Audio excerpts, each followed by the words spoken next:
B square बोले तो 4√3 का स्क्वायर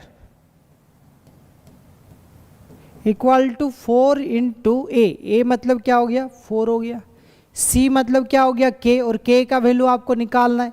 अच्छा 4 का स्क्वायर यानी कि आप बोलोगे 16 और √3 का स्क्वायर कितना हो गया आपका 3।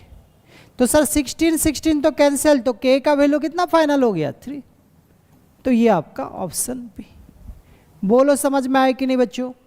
तो आज मैंने जो 15 क्वेश्चन उठाया आपके लिए, तो मैं आपको यही दिखाना चाहता हूँ कि आप आसपास ही एग्जाम का क्वेश्चन के पास घूम रहे हो, बस थोड़ा सा फोकस हो जाओ, अच्छे से पहचान लोगे और अपना मंजिल तक पहुँच जाओगे, ठीक है। इसीलिए कभी भी आप ये मत सोचो कि कंपटीशन बहुत बड़ा है। आप जब कंपटीशन को छोड़कर अपना डेवलपमेंट के ऊपर फोकस करोगे तो आप जल्दी मंजिल तक पहुँच जाओगे, क्योंकि आप दूसरों से बेहतर हो कि नहीं हो, इससे अच्छा कि आप डेली बेसिस पे बेहतर फील कर रहे हो कि नहीं। आप कंपटीशन को छोड़कर अपने आप का डेवलपमेंट के ऊपर सोचो, डे बाय डे खुद से compete करो, तो इससे आप बेहतर बनते हुए चलोगे।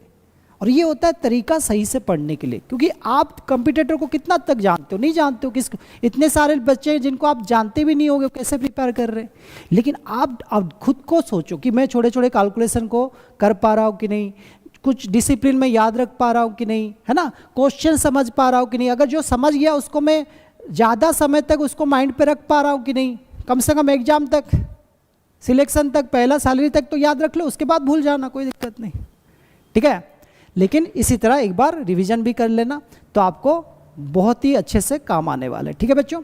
तो मैं अभी कुछ शुरुआत किया हूँ, कुछ क्वेश्चन लेकर, इससे आपको ये पता चलेगा कि हम लोग क्वेश्चन सही तरीके से पढ़ ले और समझदारी से जो सीखे उसको यूज कर पाए तो हो गया। कितने बच्चे नंबर सिस्टम पढ़े हुए हैं, डिविजिबिलिटी रूल जानते हैं, कैलकुलेशन भी जानते हैं, लेकिन फिर भी कहीं ना कहीं दिक्कत आ रही कि नहीं आ रही। तो इसीलिए आपको समझदारी यही है कि रेगुलर प्रैक्टिस करना जरूरी है, ठीक है बच्चों।